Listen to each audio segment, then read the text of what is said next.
Going live, Richard. Oh, good. Going live. Neat. We are live. Welcome to this week's edition of the wrong part. So you already saw Rise of Skywalker? It was exactly what I thought it was going to be. It was Return of the Jedi without Ewoks, and I enjoyed it. And you did enjoy it? I did enjoy it. This is the thing, okay? Because I talked to Fred Dunn the other day because I had seen that he saw it. With his wife, and I was like, dude, without spoiling anything, what am I in for? And he's like, expect to be disappointed. Like you're going to be disappointed by things in the movie. Oh yeah. But he's like, oh shit. But he was like, hey, there's a lot of really feel good moments. It was an alright movie. It's better than The Last Jedi. Yeah. Much better than The Force Awakens. Good. Shits on the prequels. Awesome. It's a good way to round it up, but it is just Return of the Jedi without Ewoks, which is all I wanted. All right. Well, we'll get back into this when we after we have the show going. Let's get this little ballyhoo started, if we shall. If I could get you all to mute.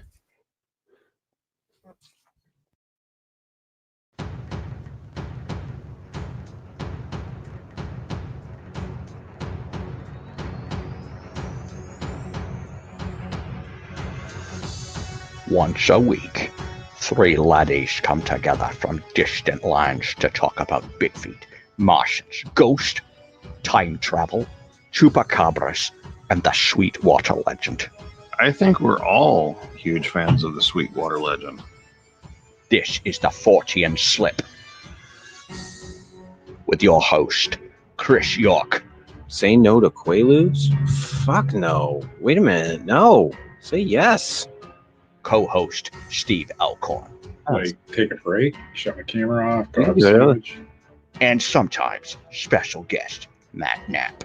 Just accept it for what it is and just watch it and enjoy it. They don't know who you are. They don't know what you want. If you're looking for entertainment, you may have come to the wrong podcast. But what they do have is a very particular set of skills. There are no cows. No cows? No. No cows were harmed in the making of this incident. We often wish that your relationship went much like that of the praying mantis. I thought that was a reference to everything being green. Yeah, sure you did. Carry on, gentlemen. I'm going to do something else for a little while. Wow, Steve, would you like us to stop the program so you continue to do your shit? You're about to witness the strength of creep knowledge.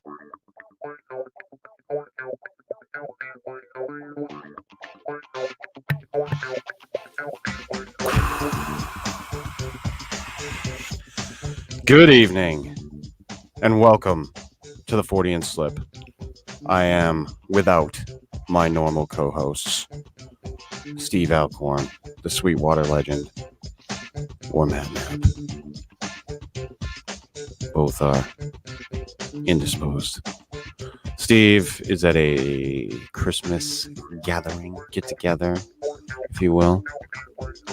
And Matt is probably pissing out his asshole. I don't know. He said he was pretty sick. So I don't know how he's feeling. I just know that he said today is worse than yesterday. I'm like, you don't need to do the fucking show. But I got the next best thing. Hi, Richard. Hey, Chris. Thank you for the sarcasm. Happy to be here. But yeah, no, back to the Star Wars discussion. Oh, we will be doing Christmas mysteries tonight. Sorry. This is episode 114 for those of you who need to know that fucking shit. But before we do, I plan on going Thursday to see the Rise of Skywalker with my son and I'm pretty fucking excited. So I'm glad to hear that like the people who are going to see it really like it, even though the reviews are kind of shit. But that's usually expected with this stuff. I mean, especially like comic book movies, Star Wars movies, I don't expect the reviewers to be like, this was a fucking cinematic masterpiece. They really should. I mean, there have been some comic book movies that were cinematic masterpieces. Yeah, The Watchmen. The Watchmen, exactly. Yeah, The Watchmen should have gotten something. Mm-hmm. But that's, I mean, if you ask me, any of the other ones, Man of Steel, maybe. Man of Steel is a great movie. But you're stretching it. I mean, they're fun fucking movies, but cinematic masterpieces, not always. But yeah. Infinity War was pretty good. Yeah, it was. I mean, all in all, you put it all together, yeah, it's a good movie. And fleshes out a bunch of shit. It's good stuff. But yeah, I'm looking forward to going to see it. I don't really give a fuck about all the criticism and the bullshit, and I'm just happy that there's a halfway decent Star Wars movie. It can't be any worse than fucking any one of the prequels. That's all I know. It can't be. No. Like, I've watched all 3 of them again just to make sure. Like, just to be like, hey, maybe you missed something that you didn't see before that kind of wraps everything up. I had to watch Attack of the Clones in installments. Like, I couldn't sit through it all in one sitting. Mm-hmm. Yeah, I rewatched the Revenge of the Sith just the other night, and like, there's so many cringeworthy moments. What annoys me about that one is it's the best of the prequels, and it came so close to being a good movie. Oh yeah, but they ruined it with filler and unnecessary garbage. Unnecessary bullshit. You're absolutely right. And like I had said, like, it's, say what you will, but there's a bunch of people who are clamoring for like the release the George Lucas cut. Like, have you seen that hashtag? Yeah, that bullshit hashtag. Like, really, what has he fucking created Star Wars that's been good besides the universe itself? Any movie that he's directed has pretty much been shit. His record is 1-4. And New Hope is definitely the worst of the original trilogy. So what, is that what you want? Is that what they really fucking want? I mean, yes. Did the guy create a cool universe, storyline? Yes. Was he able to do that on his own? No. Not in my opinion. Yeah. But be that as it may, I'm excited to go fucking see it. Should be fun. It'll be a good little kind of Christmas present for myself and my son, and I am stoked to go see it. But Thursday. Yeah, Thursday. We'll check it out for sure, and Boxing Day. For you. We don't have that. We don't have your foolish British fucking holidays over here. We don't have a holiday after the holiday just for fucking shit. It's not for shit. It's for bubble and squeak and ham. Katie, should we have wrapping paper day? No. We do have Black Friday though on Cyber Monday. That's kind of. Yeah, but those aren't like holidays. They're True. more like just recognized days. Like, I there's Black Friday's more of a warning than a holiday, isn't it? Oh god, yeah. Yeah. What's to fucking come? That's exactly what it is a fucking warning. I don't see those as, I see those more as like made up shit that goes along with the commercialization of the holidays. Yeah, for sure. The ramp up to Christmas, which has gotten earlier and earlier every goddamn year. I was at a store today and they already had out Cadbury eggs for Easter. Get the fuck out. I was like, what? Like, what? Valentine's Why? Day comes before Easter. Right? You can't get Cadbury cream eggs any day of the year. It's just for Easter. That's Yeah. stupid. No, they're available all the time over here. Well, that's because you guys are special. Yeah, we are special. They're trying to appease you. Here, have an egg. Calm down. It's chocolate. Chocolate, creamy goodness. Don't resist. Put up with Brexit. Have a cream egg. Have a cream egg. There's nothing going on. Here, Richard. Awesome. Yeah. The whole commercialization of the holidays it's kind of sickening. That's Yeah. all Valentine's Day is, a big, long commercial. I mean, it's not an actual thing. It's all the live reads on the talk shows start, and it just gets, it gets rough. I can't, for years I worked in retail out of high school, and it totally ruined me for the holidays. It just, just the whole humdrum, the cycle of it. As one thing goes into another, and you just wind up coming back around to the same fucking bullshit every goddamn year, and it just gets worse and worse and worse. So, now, I mean, I don't hate it. I don't, revel in it like I used to. I used to get pretty excited about Christmas. But then I worked in retail. Kind of squashed it. Then the dark times came. Yes, the Empire. Walmart. They destroyed everything, Richard. I'm sorry, Chris. Everything. Oh, fuck Dean Cooper. What do you have? What? Here, have an egg, calm down. We're thankful you gave us the job of maintaining your empire. Yes. Sort of. Is that how it works, Richard? Yeah, no, Tote's right. You did win the War of Independence, but we won the War of 1812. So historically, we won the last war. You were just like getting into it with everybody about that War of 1812. I found out that America thinks that it was just a prank and it wasn't actually a war. Like, I was so angry about that. Yeah. I mean, you guys declared war on us. You had no business getting involved in our argument with the French in the first part. To declare war on us, to lose, and then be like, oh, it was just a prank, it wasn't really a war, really fecked me off. You really get upset about that. Yeah, well, I do have a little bit of pride left. In your country?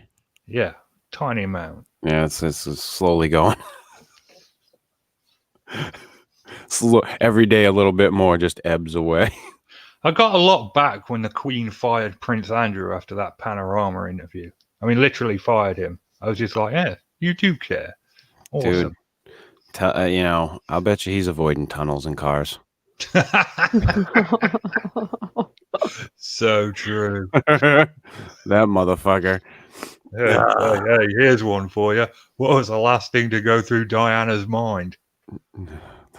I don't know. The steering wheel. Wow. You feel better? It's like one of my favorite jokes. Yeah. Yeah, fucker. Anyway, to start off this wonderful Christmassy special, it's a wonderful time of year. Beautiful things happen. And people share in their holiday spirit. And I found this story this week of this wonderful man here in the state of Maine who just the other day killed a man, an 82-year-old man in Scarborough. And I hate to laugh about it, but I'm just like, really? Like, what the fuck? This guy goes on this fucking rampage for like 4 hours. Right Gotta before love Christmas. those response times. And the guy he stabbed, it was at a Christmas tree farm. Wow. Yeah, so I wanted to share this one with everybody. This piece of shit. Quentin Hanna, 22, is charged with a string of crimes Sunday that began in Scarborough with the fatal stabbing of an 82-year-old man and ended 4 hours later in Brunswick. This is from the Portland Press Herald by Matt Byrne and Dennis Huey, staff writer. Scarborough police accused a 22-year-old Freeport man Tuesday of going on a violent rampage this weekend, killing an 82-year-old Scarborough man and then sexually assaulting a woman and robbing a resident in West Bath before being arrested. In a span of roughly 4 hours Sunday, Maine State Police detectives say Quentin Hanna stabbed 82-year-old James Jim Pearson to death on his front lawn in Scarborough, then drove to West Bath where he allegedly committed a sexual assault, an attempted murder, a robbery, and a motor vehicle theft at 3 places in the mid-coast town. Police have not said what they believe motivated the attacks. They had characterized the Scarborough slaying, in which Hanna is charged with murder, as a random assault. Is that him? Is that a picture of him? Yeah, that's the guy. He does look like a tosser. The wave of violence began when Hanna attacked Pearson around 8:15 a.m. Sunday, police said. Pearson was a retired public school teacher and a Christmas tree farmer who was well known in Scarborough and whose daughter, Sergeant Mary Pearson, has been a police officer with the town for 32 years. Police say there's no indication Hanna and Pearson knew each other. Crazy shit. This motherfucker. It's a hell of a spread. Was he playing crime bingo? I did that. You fucked if I know. Fucked if I know. I just found it to be pretty crazy. Like, this dude just. I mean, that's some straight up insane things. When people go on a rampage, they usually just stick to one, type of crime. But he seriously went for the trifecta there. Yeah. I mean, I hope they shot him rather than arrested him. No, he's hasn't been shot. No, I'm pretty sure they didn't shoot him. Any indication of why he did this? No, that's the thing. They're not releasing why they think he went on this spree. Just fucking crazy. And I thought it was just crazy that it happened right before fucking Christmas.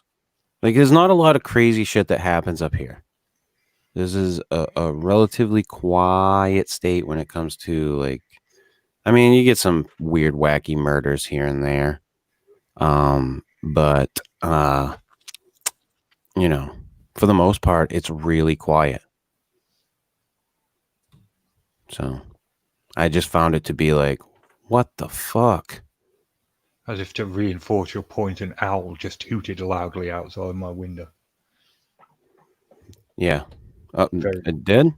Yeah, very quiet. Woohoo! I thought that was pretty cool. Well timed. Yeah. But yeah, I wanted to bring this one to everybody's attention. This, like I said, this fucking piece of shit. I don't get it. I don't get why people do stuff like this. I don't understand it. And right before Christmas too. Like, it doesn't make any sense. Like, if he can't plead insanity, for one, because he can't. Because if he was insane, he would have just murdered a bunch of people at the Christmas farm. But he stabbed the old dude, drove somewhere else, sexually assaulted someone, and then strangled or tried to stab someone else. I mean, should have just shot him. That's your answer for everything, Richard. It is not my answer to everything, all right? There are some problems that can't be solved by shooting someone. Okay. Not many, but there are. I feel like it's totally bullshit that this dude should get to live in a jail cell after doing that. It was clearly uncool. It was uncool. Yeah, everything that he did was very shitty. And you know, it's it's hard when it comes, like, you know, in a way you're kind of right. He did some shitty things. Do we really want to spend all kinds of money putting him up in a fucking jail cell? It's hard to make those decisions, but like, I'm also a person who believes in redemption for people, you know, and I don't know that people shouldn't believe in that, like, because it can happen. People do redeem themselves. Oh, and this guy's really young too. Yeah, he's 22. Like, he could, but here's the problem though. You put him in American jails. Do I think he's going to turn his life around? No. Most people that go into American jails, they wind up just you know, and then you come out and you have that stain on your record. You can't really get a fucking job. It makes things difficult. You know, you're at the mercy of the fucking world. Why should he get out? He murdered someone, tried to kill someone else, and sexually assaulted someone. Again, because at some point, he'll be given parole at some point later on in his life, and maybe, just maybe, like, he's turned himself around. Oh, poor, sweet, naive Chris. Hey, listen, you know, I mean, I'm not saying that that's the case, Richard. You and I both know that 9 times out of 10, probably more like 99 times out of 100, this shit does not go that way. But there are times when it does. And it's, you know, it's kind of good to be hopeful, especially this time of year, dude. You like Christmas? I do. I love You Christmas. like hope and you know, good feelings and fucking, you know. Yes, and I hope this alcohol guy gets what do you shanked. like, what do you like, booze in your fucking eggnog? I don't drink eggnog. I make apple cider in the autumn and drink it at Christmas. Okay, all right, whatever you do. But I mean, you know, I think it's good to have a little bit of hope. Don't base your life on hope. No, obviously not. That's just silly. But, you know, just have a little bit of hope. I do have hope. I hope he gets shanked his first week in prison. Oh. Speaking of people you hope you get who get shanked. Oh, don't even get me started. You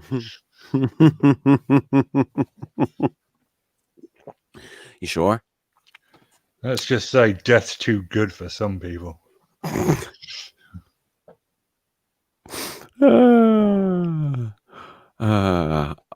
Fuck you, Dean Cooper. You might be right. I just read that as well. I was like, you might be right. Yeah, okay, maybe he's capable of redemption, but he still murdered someone at a Christmas tree farm. Yeah. And no, and I listen, hey, I agree with you, Richard. Like, probably he's going to remain a piece of shit. Mm-hmm. But there's a chance he could redeem himself. It's possible. Okay, I will concede to that. There is a chance. All things are possible. Yep.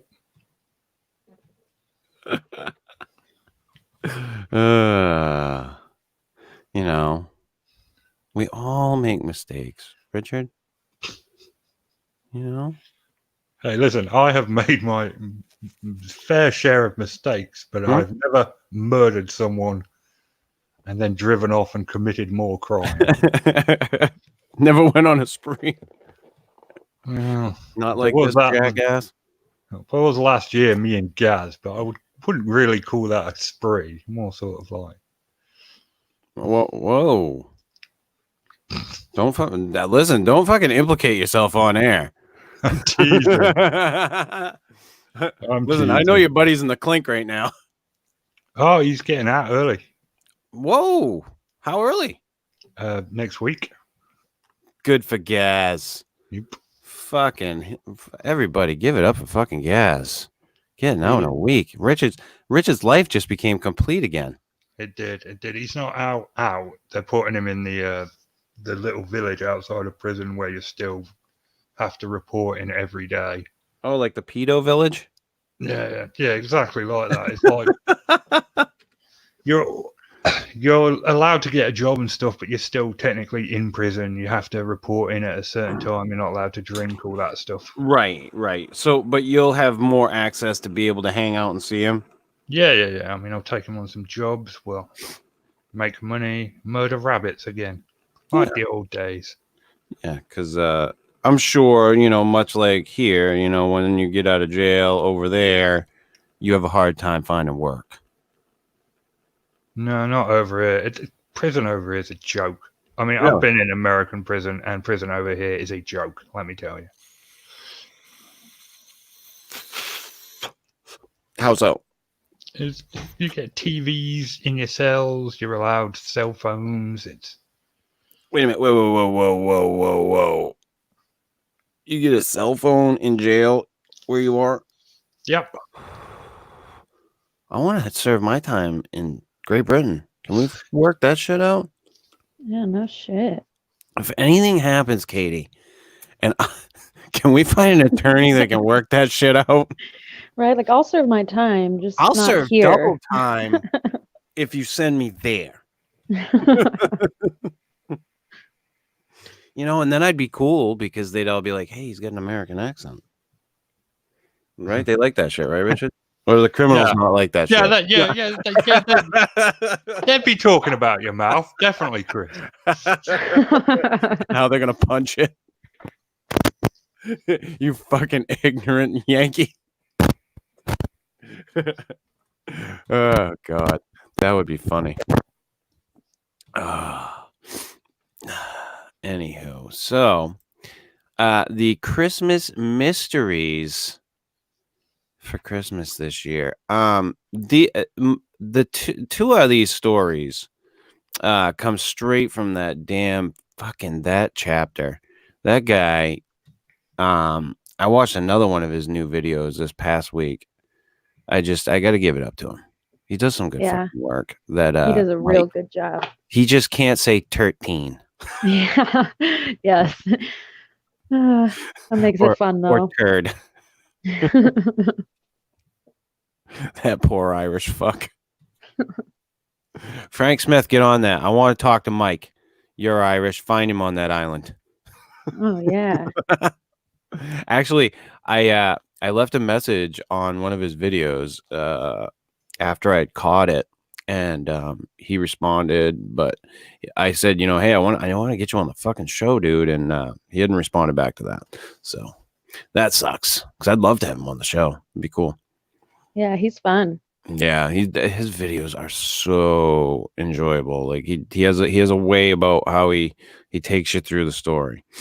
And the one that he did the other day, I can't think of the name on it, but it was good.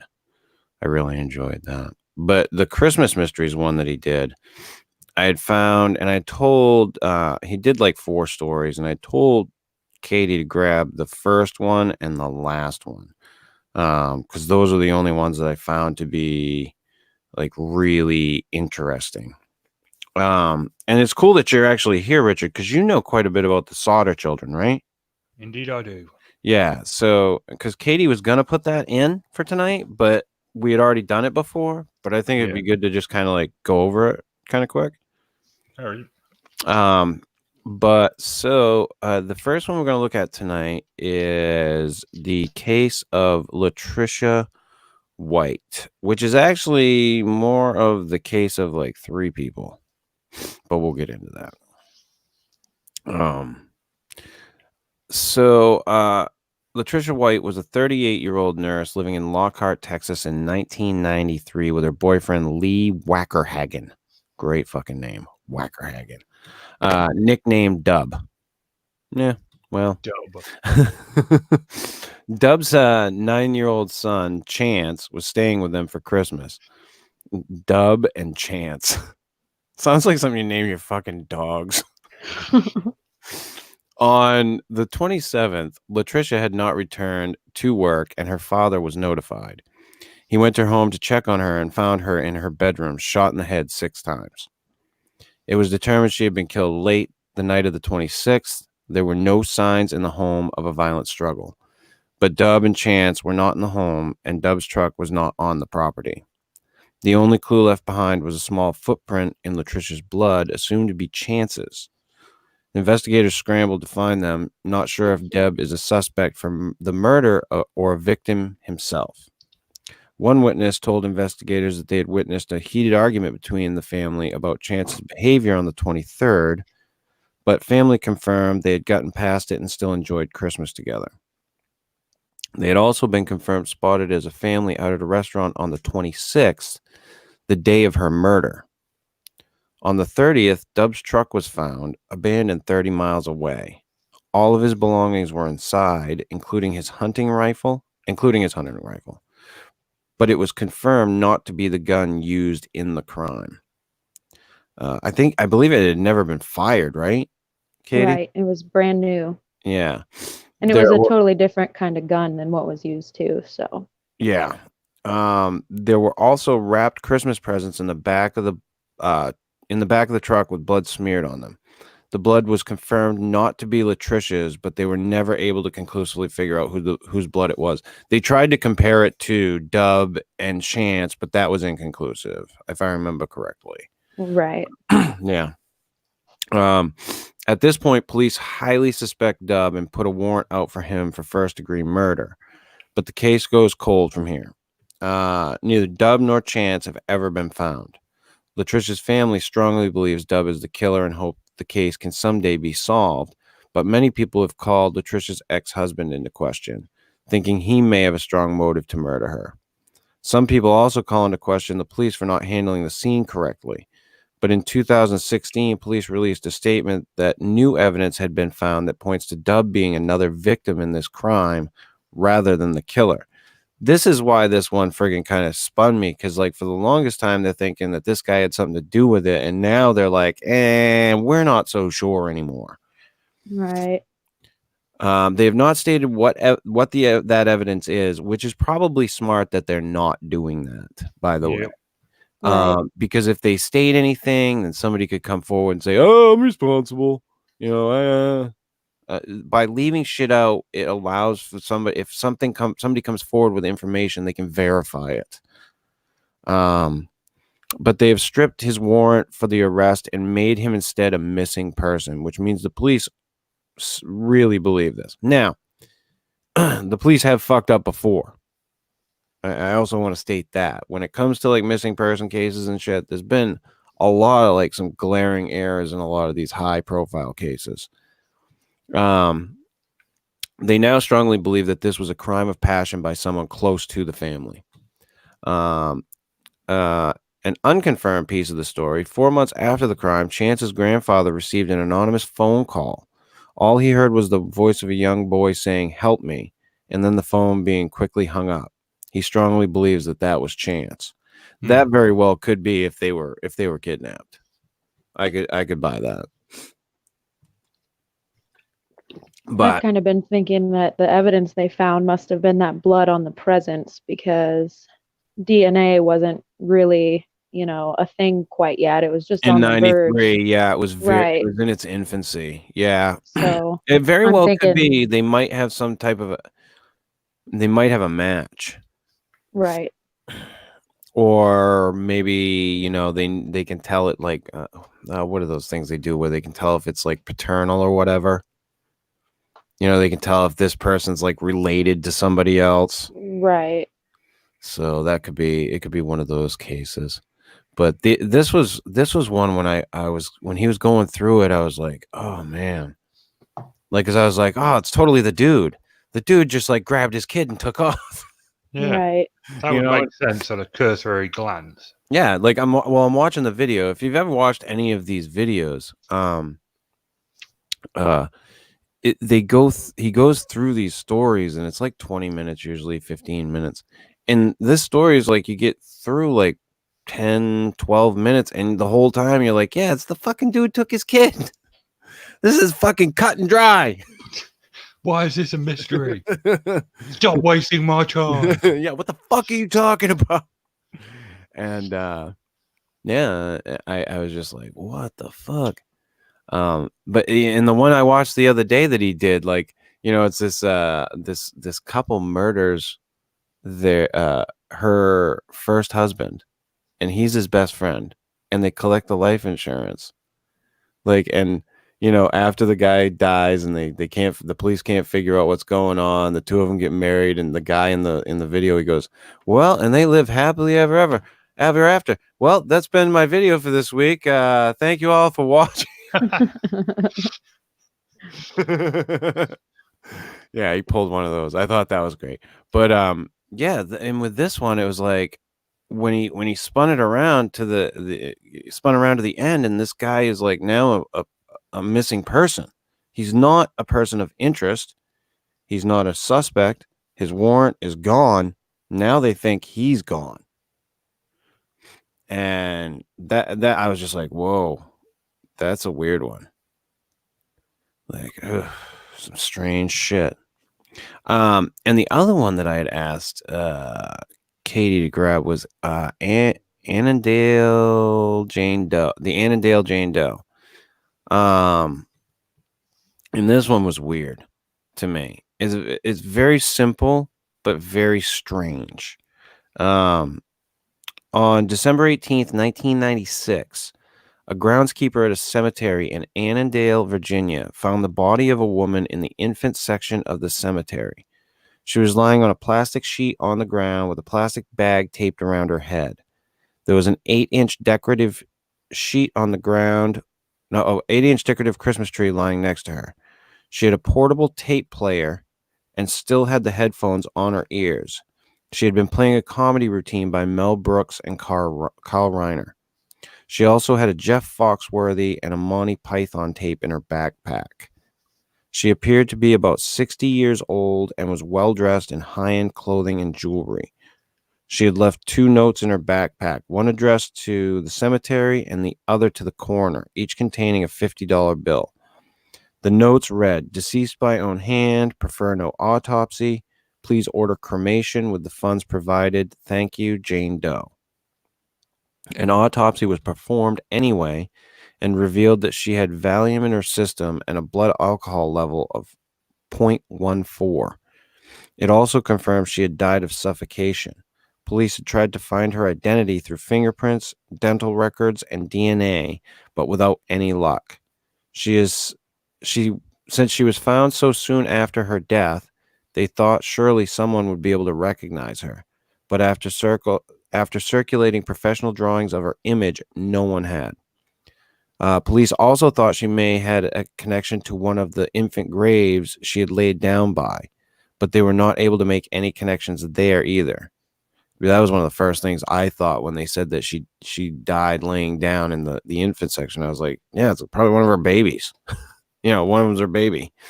And they also found one of the other things in her backpack was a children's Minnie Mouse fanny pack. Oh, no kidding. Yeah. Huh. That I did not know. It didn't have anything in it, but it was in her backpack. That's interesting. And this one is just one of those ones. Just this strange woman just decided to kill herself in the middle of a cemetery right before Christmas. It's so strange to me. It's an odd way to kill yourself as well, because the Valium and stuff would do it by itself. Or could. Well, you're taking a chance there. There's so many times, dude, that when people try to take pills that it doesn't work. Yeah. But she got drunk, took some pills, Valium makes you drowsy, alcohol makes you drowsy, and then she wrapped her head around in cling film. Yeah, I think that was let's just put the nail in the coffin here. Let's put the bag around and because she knew once if she waited until she was enough out of it with the pills and the alcohol, that if she just wrapped that thing around her head, she wasn't going to be able to get it off once she got tired. Once it started to, I think that was my thought process and how her thought process was. Once she got that bag on and the carbon dioxide started making her lose consciousness, she just Well, and that's why she had the headphones on her ears too. I think she was distracting herself with something funny, right, just trying to just lay back and relax and go. Right. Yeah. And it's a sad little story. I mean, the fucking Christmas tree, the fucking it's just, oh God, what? And it's crazy that nobody recognized her. Like the drawings that they put out, they didn't want to put out the actual pictures of her, obviously. Right. Which I did run across those on the internet, and the drawings that they put out of her were extremely well done. Like they really looked like a legitimate person that somebody could recognize as their family. Yeah, I saw he showed one in the video, didn't he? Yeah.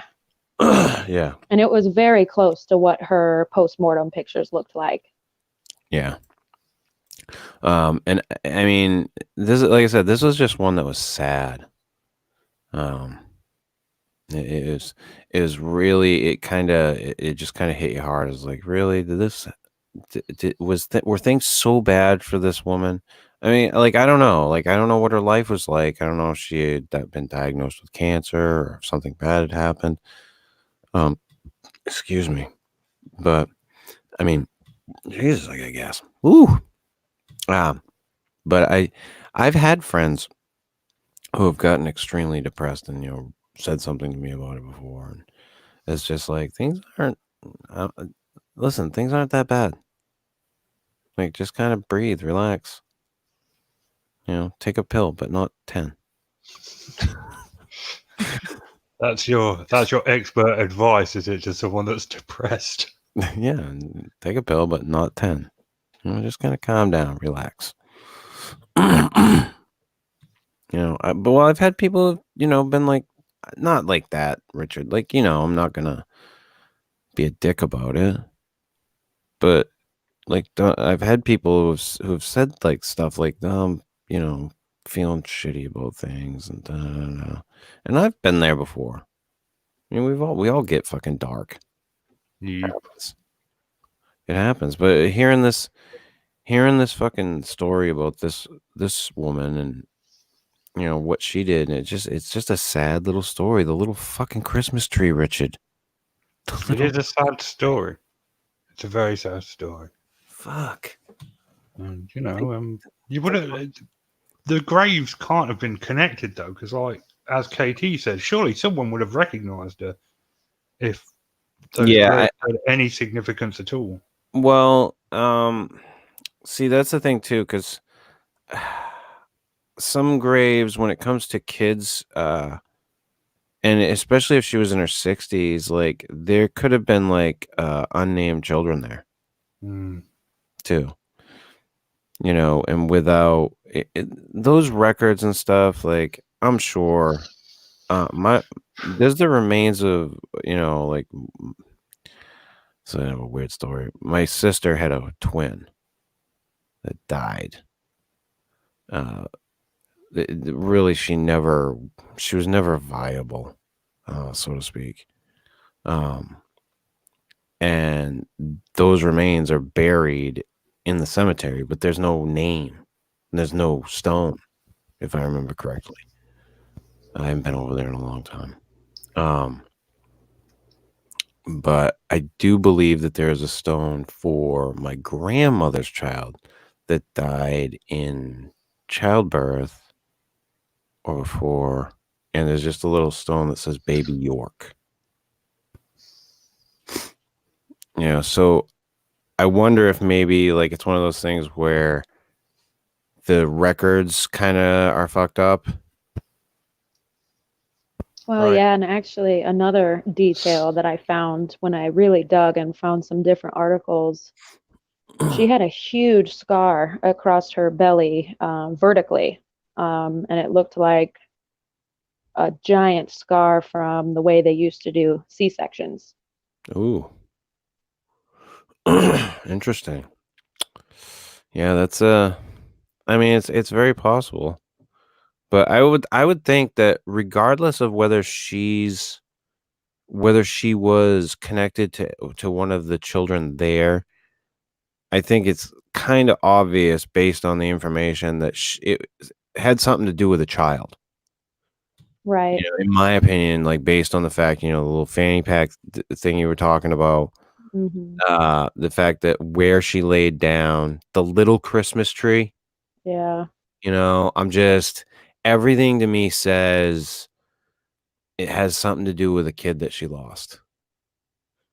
The only other thing that I thought that maybe like to not go with the kid thing is that she clearly planned this out. I mean, she wrote those notes. She had the Oh, yeah. money to, give to the cemetery, and I think she clearly wanted to kill herself, and she thought she would just put herself in this spot, where Just to be people seen. go. Right. Yeah, and you know what? That's not a bad theory either. That she just put herself there to be seen. Yeah. But yeah, I don't know. It's a fucking freaky one. That one Yeah, kind it's sad. of. And this one, which Katie found on her own, Matilda Rooney's fiery death. Is this one good, Katie?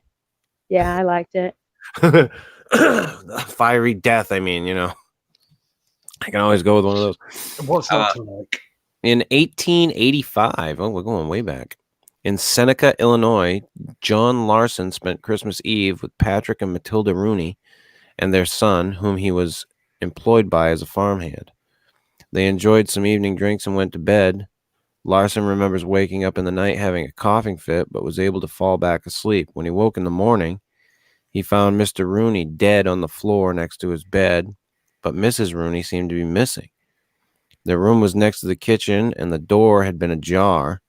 In the kitchen, there was a hole burned through the floor next to the table, which had a half-burned candle on it. In the hole, there was a heap of ashes that contained a skull, part of a femur, cervical bone, and some vertebra. The only immediately recognizable thing Larson saw in the ash were two human feet still in their shoes. Oh, is this a spontaneous Human combustion. Man, It is is. this why you got it? Did Katie give you a fucking heads up? Is this why you're out, you son of a bitch?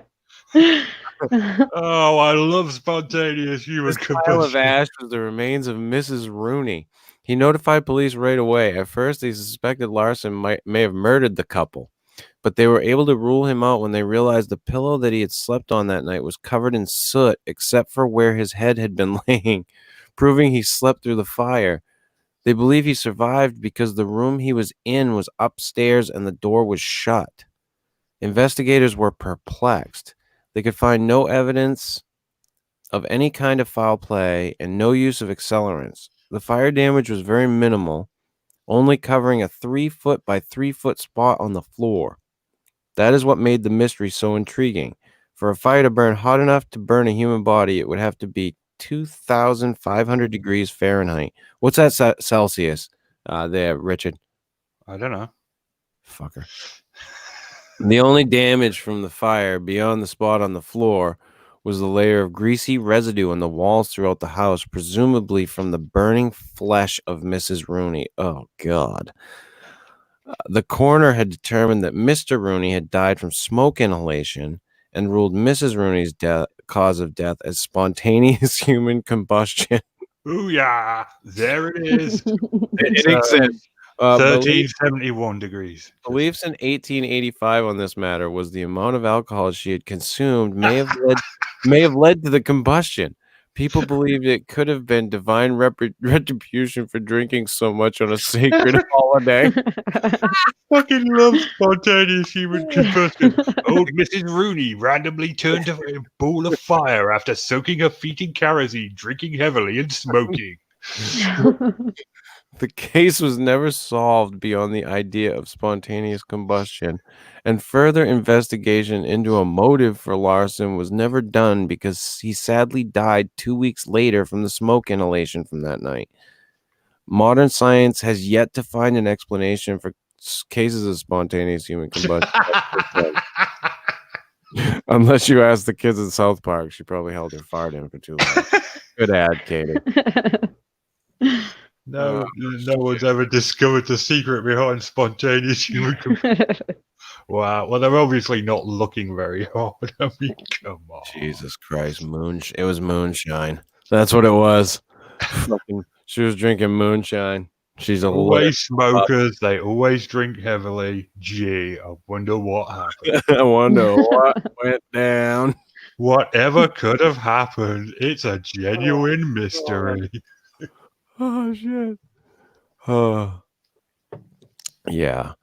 And you know those spontaneous human combustion cases, like there are a couple of them that are really weird. Yeah. You know, I have to admit, I'm fascinated by them. I don't necessarily like really think it's something crazy and mysterious, but it's still interesting. Yeah, I think there's probably some type of an explanation for it. Yes. No. They caught on fire. Yeah, but no, dude. Like in order to burn as hot as some of these people have burned, right? Like there's something else going on.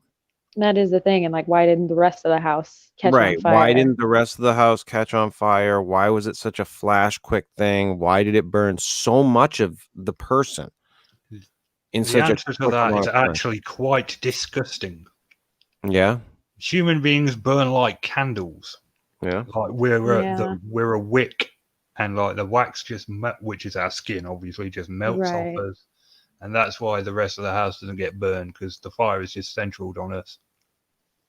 Yeah, but why were our feet still there? Because that's the fire went out. Well, fuck.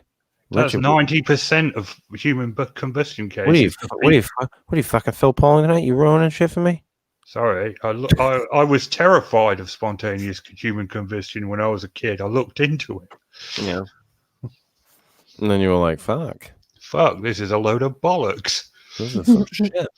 This is absolute horse shit. Now, why is this a thing? When all the alcohol in their stomach gets heated up from them burning like a candle, boom. They're always heavy drinkers and they're always smokers. That's fucking weird. Well, and they kind of stopped happening after the mid 1900s. Yeah. It probably had something to do with the type of fabric everybody was wearing. Yeah. Just melted right to your skin and burned. Like remember those old onesies every kid used to fucking wear back in the day, like the pajamas that looked totally fucking flammable. Yeah.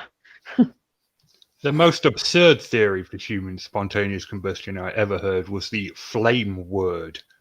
Apparently, there was a word you could use to ignite human beings. A flame word. Yeah. That was the most obscene theory I ever read. It was a ancient Hindu curse. And you've said this word and people would just catch fire. Yeah, I don't buy it. No, it's a load of crap, Chris. That's why it's absurd. I don't buy that shit. Everything else you're all on board with. But that's too far. UFOs? Hey, the fucking U.S. military is all in with it now. Yep, we're all getting on board. So I'm all in. You know, I'm in. How you doing with your shell shock with politics? Why don't you fuck off, Chris? You doing okay? Yeah. I just want to make sure you're all right. Totes fine. But, Moving on. You got some shit. Yeah, we do. You got some shit going on, so I just want to make sure you're all right. Look at him in his little hat. You taking your medication? Yes. I am dosed up to my eyeballs on lithium. This one time I fucking messaged Richard and I'm like, dude,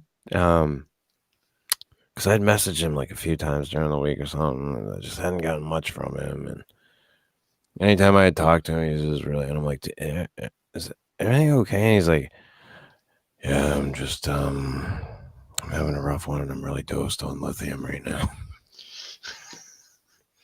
I remember that. That was that week I had that mental breakdown after one of Yeah. my clients told me he was spying on me. Yeah. I was like, oh, Richard.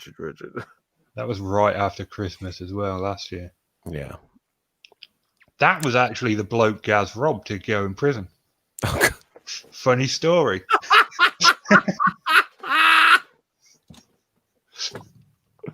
Well, hey, Gaz is getting out, so hey, everything's beautiful.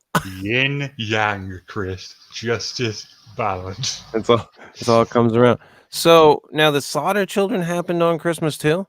Christmas Eve, in fact, 1945. And that was the one where the whole house. All right, I'm going to try to remember this. This is the one where the whole house burned, Correct. but the children are missing.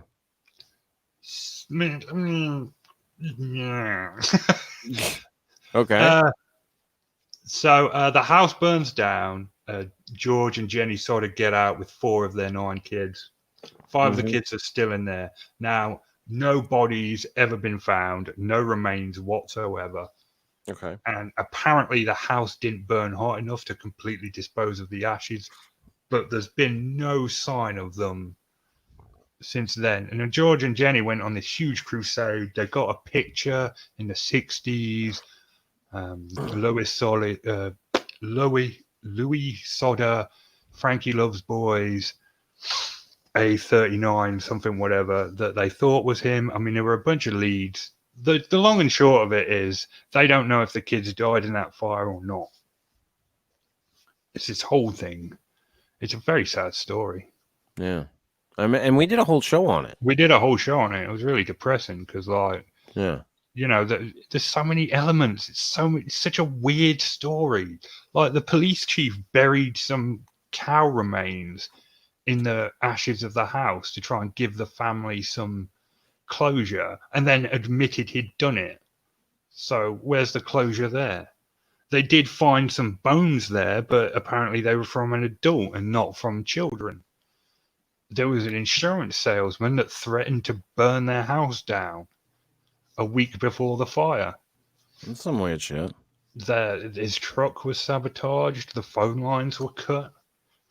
The other ones that weird me out are the ones where, like, the entire family is missing, or the entire family is dead, except for one person, Yeah.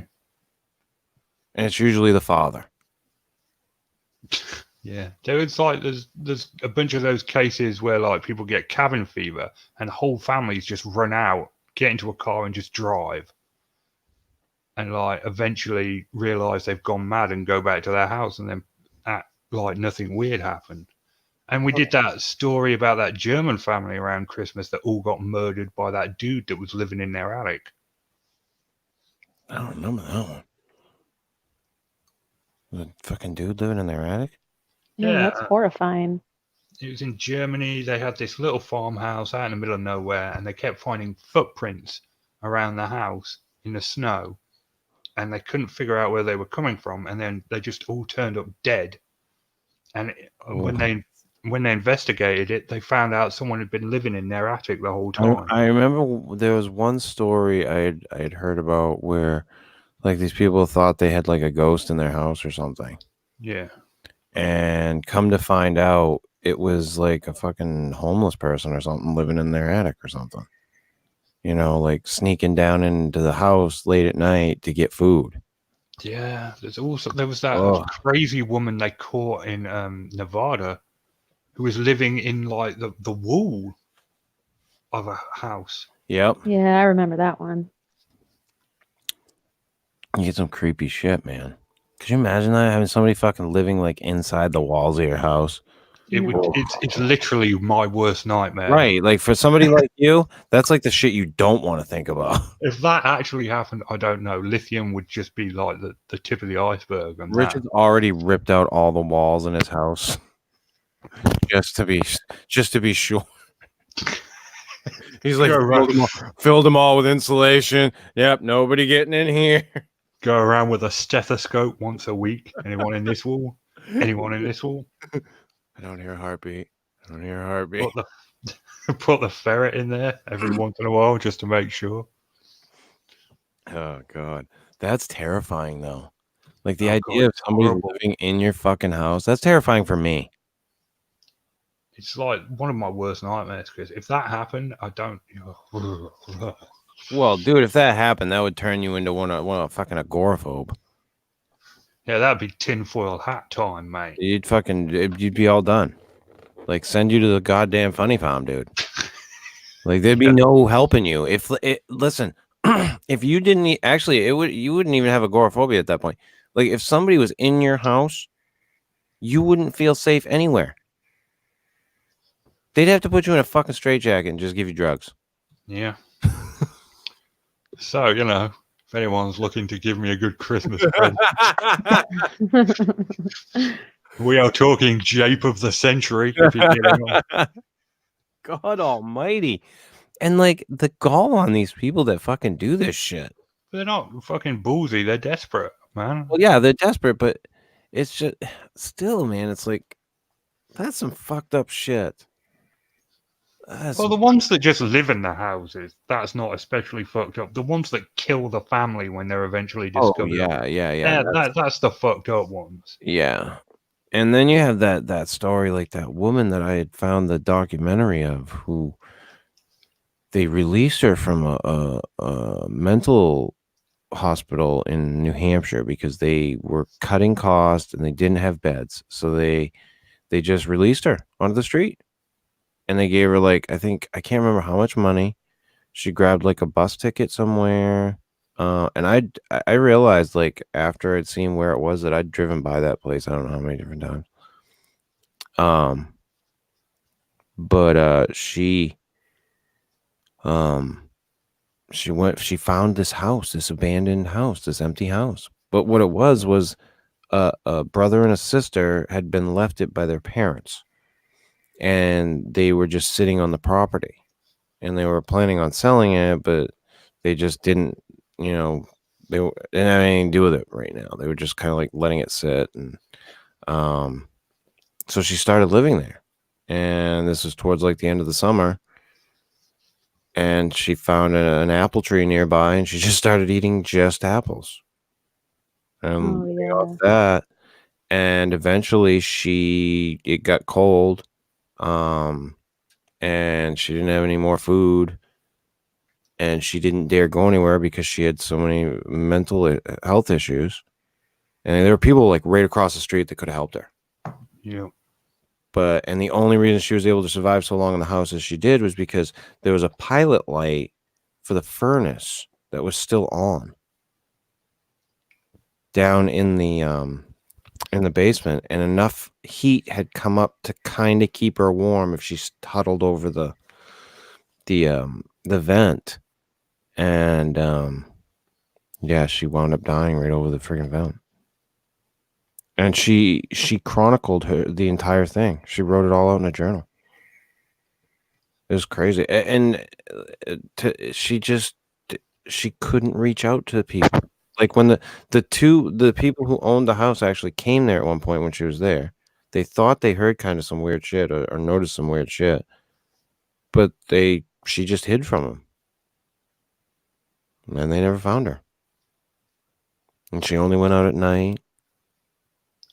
It's a sad story. Stories like that are sad. And I had talked to Phil about that before, like the problem where they've cut all this funding to mental health hospitals. And that is one of the things that I think needs to be fixed in the country, is that the funding for that shit needs to come back, because it's not there anymore. And for people like her, that stuff is needed. Those places are needed, and treatment like that for those people, it's needed. They can't, a lot of them can't help themselves. I had an uncle who's extremely schizophrenic, far worse than you are, Richard. Oh yeah, I've just got mild. Right. And my uncle was fucking, I don't want to say this to sound weird. I loved my uncle to pieces. He's fucking nuts. Like, I'd go over there and smoke butts with him late at night and listen to him talk, and he'd tell me he was the fucking bionic boy, and he's like, I'm the love child of Hitler and Eva Braun, and I'm like, what?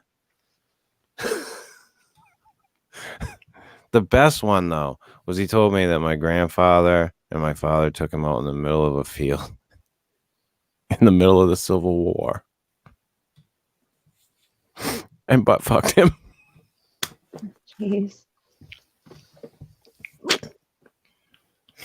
That was my favorite of all of his fucking stories. That was my favorite, but I loved my uncle to pieces.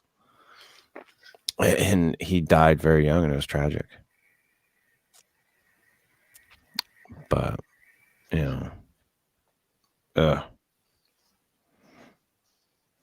So I mean, I don't envy you at all, Richard. I've seen it. I've seen it on the tragic end.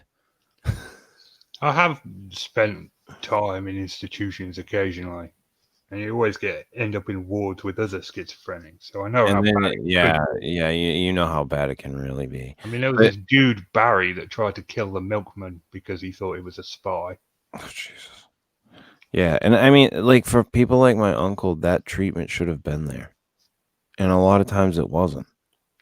And it wasn't until later in his life that he got into a decent place, and they got him. He was working, and he was taking his medication, and things were going good, and then he got lung cancer and he died. Wow. Yeah. That's horrible. Yeah. Youngest of my father's siblings. First one to go. I don't mean to laugh, but no, listen, it's a tragic story. But listen, he's also one of those people that I think that the mental health care industry failed him completely. And he could have had a much different life had things been done more properly earlier on, and they weren't. It's too bad. I mean, he died at, oh God, he was 49, 50. Not much older than I am now. So, yeah. Oh, I had to bring that one way down. Everybody's like, "Oh, what do I say?" What can we possibly say? Talking about his dead uncle with schizophrenia. No, I mean, but great guy. But it depended on what day you caught him. There was one day, I'll never forget. I was a teenager. He came up to me, and he was like, "Chris, do you get a cigarette?" And I was like, "No," because I did not have a fucking cigarette. I was out. And the way his face changed, "You motherfucker!" And he reached through the friggin' window and grabbed me by the neck. Mm-hmm. And I was just like, I couldn't do anything. My uncle was a big guy. He was stocky. He was short, but he was stocky. And if it wasn't for my cousin who was there at the time who said something to him, like, I don't know if he would have let go, like, right away. Yeah. But again, I understood that he was sick. So even after that, I was just like, whatever. But I knew that he wasn't getting the proper care that he needed. No. That people should get. Yeah. And I don't know how it is over in the UK, dude, but over here, like, the mental health care industry, it blows. That's pretty good over here. Yeah. You got to take care of your people. Yeah. We say fuck them. Pull yourself up by your bootstraps. I fucking love that bullshit. Pull yourself up by... Fuck you. How do you expect somebody who can't fucking function in society to pull themselves up by their bootstraps? Yeah. Yeah, there definitely needs to be more funding for it. Mm-hmm. They fund all sorts of programs for people who, like put themselves in shitty situations and we dig them out. But Yep. here's this group of people who didn't choose to be this way and there's no help. Yeah, and we do nothing, or we cut it all the time. Right. Cut funding. It's great, and there's so many. There used to be a hospital not far from where I live now, and it's no longer there. It's closed down. Same here. And we just don't have them anymore. I think the place that where they go now is the hospital. Right. Just a wing in the hospital. Like and how is that supposed to help anybody? It doesn't. Yeah, it definitely needs to change. Have you seen that documentary that I'm talking about, Katie? The lady that died, yes. Yeah. That was really a well done documentary, and it was so sad. Sad, yeah. Like to hear, It was like, because heart-wrenching. they go through her journal. Right, and they even show you how her handwriting, her last couple days that she was alive, like she could barely hold herself up to write, and Mhm. it was just so horrifically sad. It was tragically sad. Like it wasn't one of those documentaries that made me cry, but it was Right. definitely one that made my heart sink. Yeah. Just really sink. I mean, she just the system totally failed her.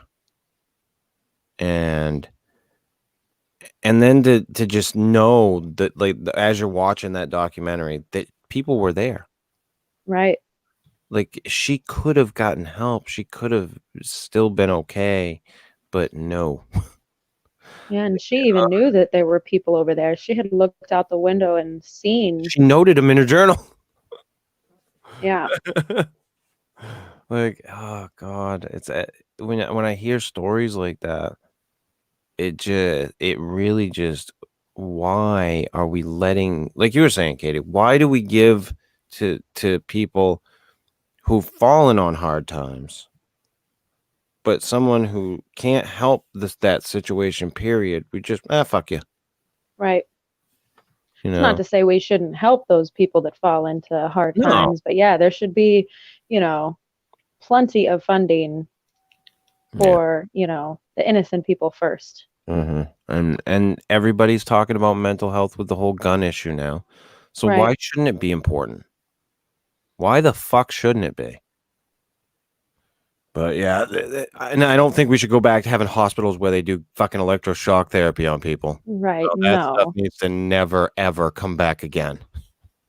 Well, and that's the thing, though, is science has come such a long way that we do know better now than how we used to treat people back 100 years ago. We know better. Oh fuck yeah. The treatment is so much better, like, in understanding it now. I think the problem that we're running into now, I think, is this reliance on antidepressants and these things that change brain chemistry. In some cases they can work. I think that the whole guessing game that's going on in some of these cases, I think, is kind of, it scares me. Like when I hear, if you're taking this drug, if you're having suicidal thoughts, please call your doctor immediately. Right. That's the type of shit where I'm like, wait a minute. Excuse me? Isn't the point of this thing that I don't have those kind of thoughts? Right. But if I do, contact you immediately. Wait a minute. If I started having the suicidal thoughts, wouldn't I not want to contact you? Yeah, it's one of them oxymorons. Oh, and so I think that the science is, yes, getting better. Mm-hmm. But I think that the amount of research that goes into some of this stuff before it's implemented should be a little more, especially when it comes into these things that mess with your brain chemistry. Because that's some weird shit that you start fucking with. Right. And what have we run into with a lot of these fucking school shooters? They were on drugs, on certain, some of them,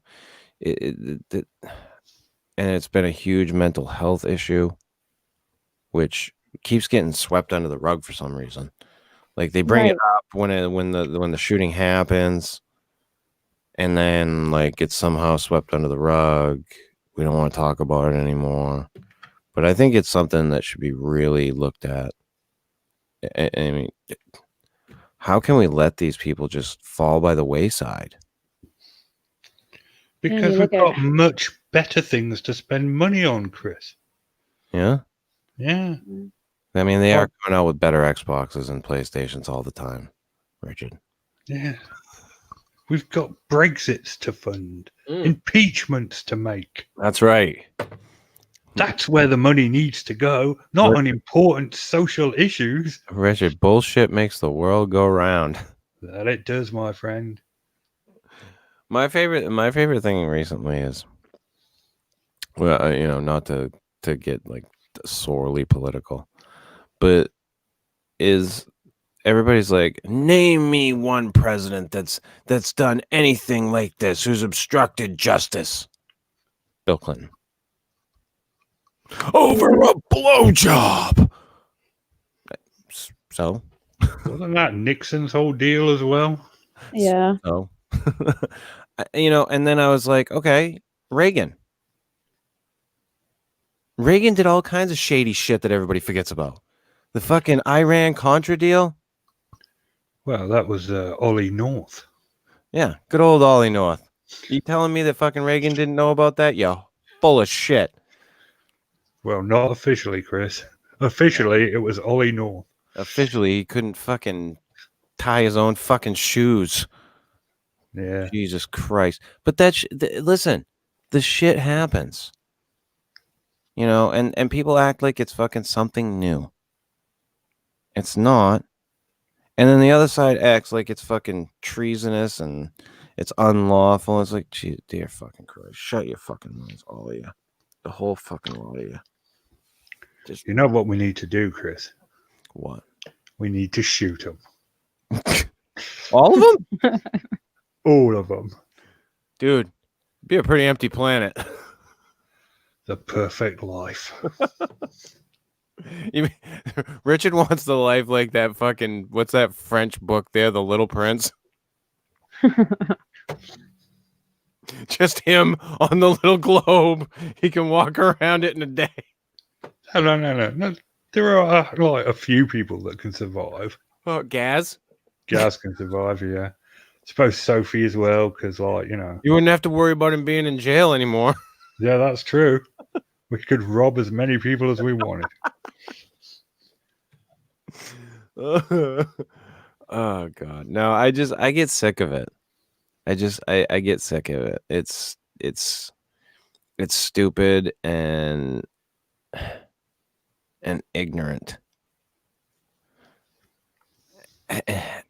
And I don't even know how to talk to anybody anymore when it comes to it. It's like I've gotten to a point where I want to wash my hands of it. But I allowed myself this week to get so irritated with it that I got involved. That's how they get you.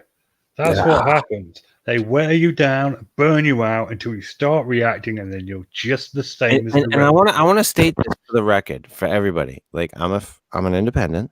Mm-hmm. I spoke to Republicans, and I spoke to Democrats. Like I went after a Republican post. And I went after a Democratic post.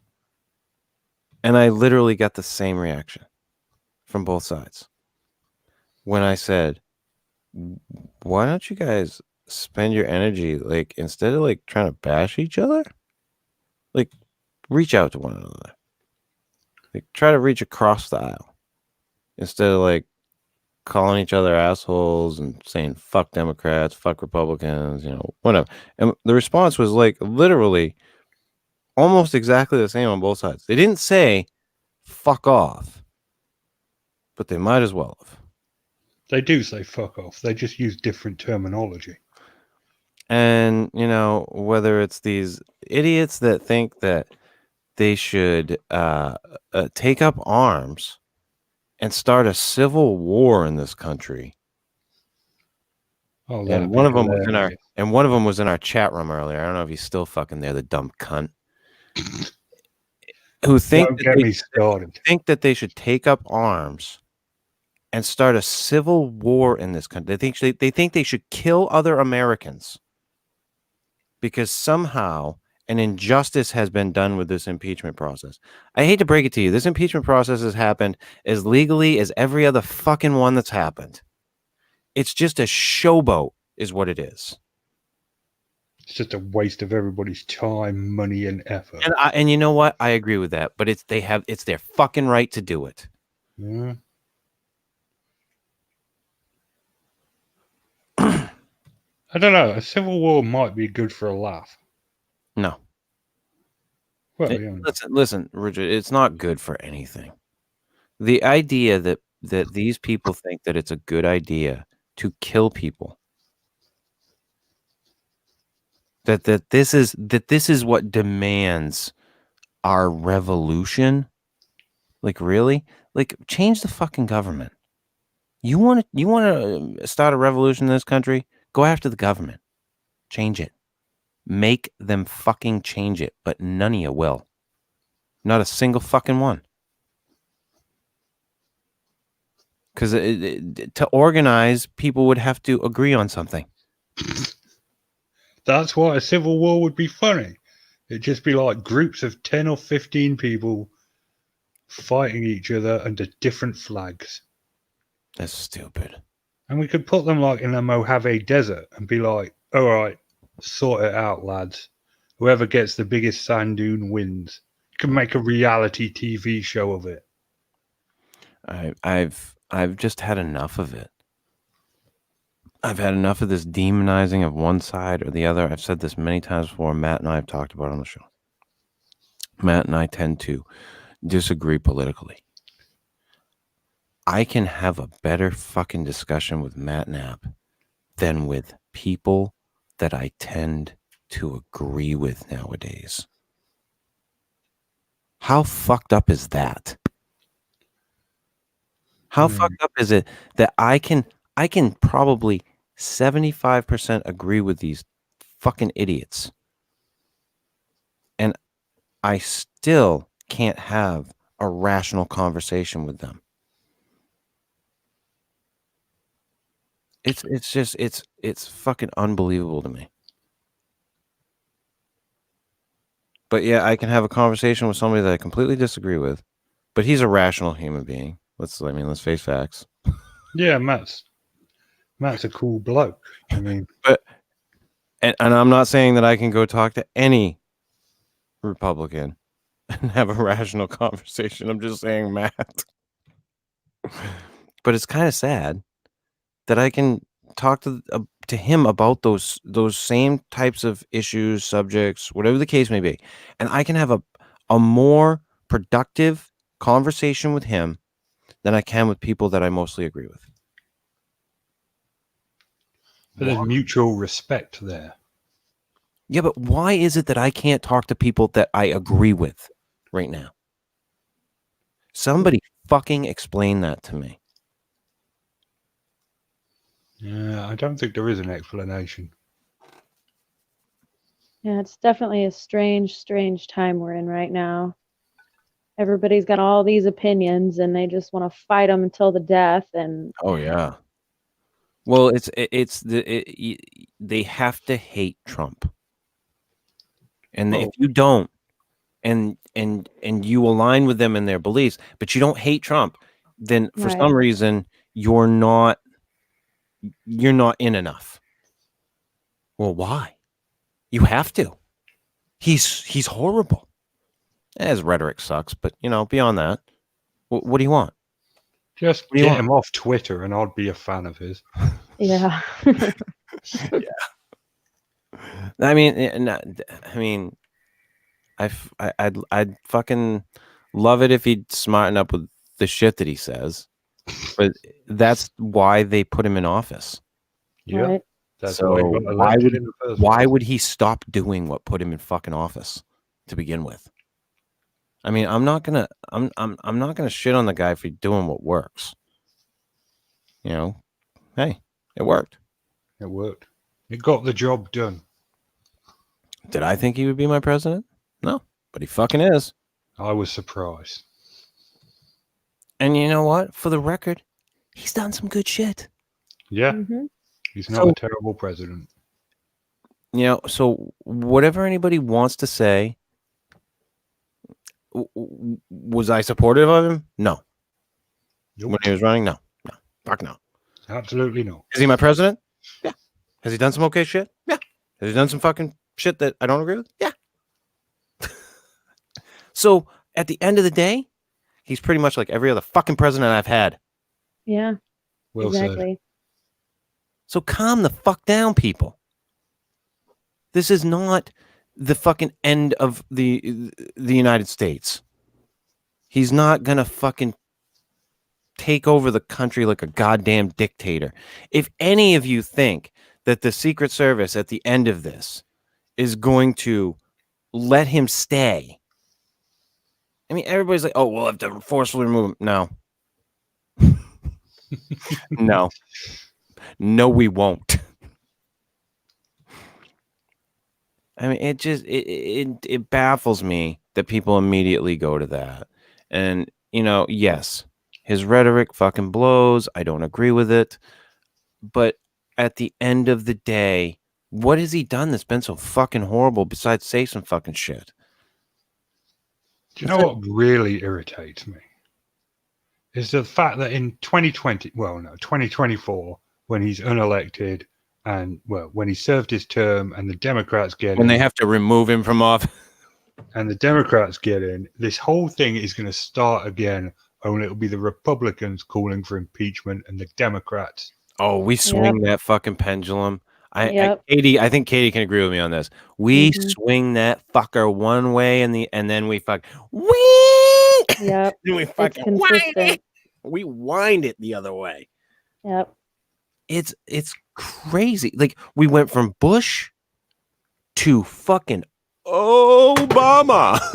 Yeah. It's fucking like what the fuck? And listen, you know, people said to me the other day, they were like, "Oh, you can't say that things were horrible under Obama." No, I cannot say that things were horrible under Obama. But you can't tell me that everything he did was perfect. Right. Hmm. You can't. No, not everything he did was perfect. And Obamacare was a really terrible idea. Oh, I fucking. Yeah. It's one of the things I hate that he did, and But I he did get your country out of the Great Recession. and then that may have been part of Bush too. That's the other thing Yeah. that I hate is when a president immediately takes credit for the economy, like within the first 6 months to a year of their presidency. Right. It's always It's like, such a joke. Psycho Ghost Trackers. Hey, I'm new here. Nice to have you. Hope you Welcome. continue to listen to the show. It's not usually me here. Just so Yeah, you it's not usually Richard. It's usually a cowboy hat wearing asshole and another guy who's pretty cool. So, know. Well, Oh. he's also an asshole, but to a lesser extent. yeah. But no, I listen. I get to a point with it all where I just lose my fucking mind. And And that's I where just I'm at can't- right now. I can't take it anymore, you know. And this week was one of those fucking weeks where I just went, poof, and I went off. Me too. Honestly, probably around the time of the last election, I've always been really into politics since I was a little kid. Always followed it. Always been a huge news watcher, and I got to a point I was so sick of the media. I couldn't even believe anything I was hearing anyways, and I have stopped following national news for a couple years now, and I won't watch it at all. it has helped my mental health so significantly. I just don't I don't pay attention to it at all. No, and that's a good. That's a good move. And I I wish live other in my people- little Indiana bubble, and it's glorious. Yeah. Every once in a while, I poke my head out. I listen to, so I can't miss everything because I listen to a national talk show. Right. It's a comedy talk show, but I can't miss everything. But I don't go looking for it anymore. I might watch some late show shit because I like fucking Colbert. I think he's funny, you know. But I will also listen to the other side of stuff when I do. But other than that, I avoid it. Like I don't watch like the news. I used to be one of those fucking turn the news on person when I got home. Yep. Like put on freaking CNN headline news or whatever just so I could catch the fucking headlines. And I was always keeping up on shit. Nowadays, no, none of it.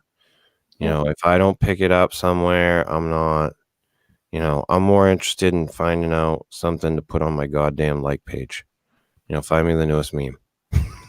That's way more fun. Yeah, find me a fucking Baby Yoda meme. God damn it. I found this great picture of a guy who looks like a snow wizard. I'll have to show you guys after the show. I gotta figure out what I gotta do with this fucking picture. It's perfect. It looks like if Gandalf decided to go blue and in the snow. It's fucking awesome. But yeah, I'm gonna wrap this up tonight. I am thinking, and Richard, you can jump in on this one too if you want this week. I'm thinking about doing a secret show. Yeah, right. Sign me up for that. What are you doing Christmas night? I will be hammered out of my head. Just so you know. Oh, that's even better. I will be properly fucked. I'm thinking to go with my Star Wars themed podcast titles for the secret show. Okay. I'm thinking of going The Return of the Red Guy. Good one. Red coats. Kicked your ass in the War of 1812, though, didn't we? Good one, Richard. Good one. But yeah, if you want in, I was thinking of grabbing you and Phil. I will be very drunk. Just so I know Phil's not like he usually says he's not like busy, but I don't know if his wife will let him come out and play. I don't know if he's working. So I'll have to find out. I'll have to hit him up. Him and I had quite the argument. But we didn't. Phil's another one that I can argue with, and at the end of the day, I can have a more interesting conversation with him than with people that I agree with. On that note, it has been the Fortean Slip, episode 114, Christmas Mysteries. If you like this shit, hit the little thumbs up button. Wait, whoa. I gotta stop, Danny. Fuck Dean Cooper. No, fuck you. Chris, the way you pop up shows with no warning, they're all secret shows? No. Richard, when do I do the Fortean Slip, Richard? 6 o'clock on Sunday nights. Is it generally at 6 o'clock on Sunday nights? Generally, yeah. And if it's not, you always announce it on the like page. Yeah. Fuck you, Dean. If you like this shit, hit the little thumbs up button. If you don't, hit the little thumbs down button. Leave a comment. Subscribe. Check out. Oh, I don't even have the stuff up yet. Check out our good friend, sick friend right now. Wish him well. Matt Knapp at youtube.com/bigfootcrossroads and youtube.com/cryptid tales. Check us out at Anchor at anchor.fm/the Fortean Slip.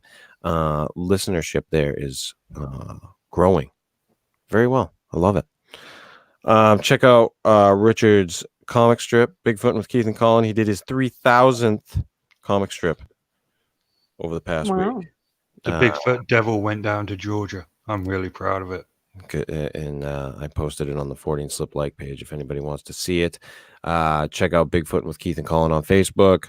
Check out Phil Poling over at Parabreakdown, youtube.com/Parabreakdown. And check out our good friend Dred Funn at dredfunn.com and youtube.com/Dred Funn. I did get to talk to Dred Funn recently, and Fred may join us for the New Year's show. I don't know for sure, but he may for the year in review. Until next week, when we will bring you. What are we bringing them next week, Katie? 411? Missing 411? Yeah, missing 411. And we're supposed to be joined by Phil Poling for that one. That's going to be a good show, ladies and gentlemen. I am going to probably fucking pop off on Phil like 5 times that night. Just so everybody knows. You'll probably hear me go, Phil, shut the fuck up. At least twice. But until then, have a Merry Christmas and see ya.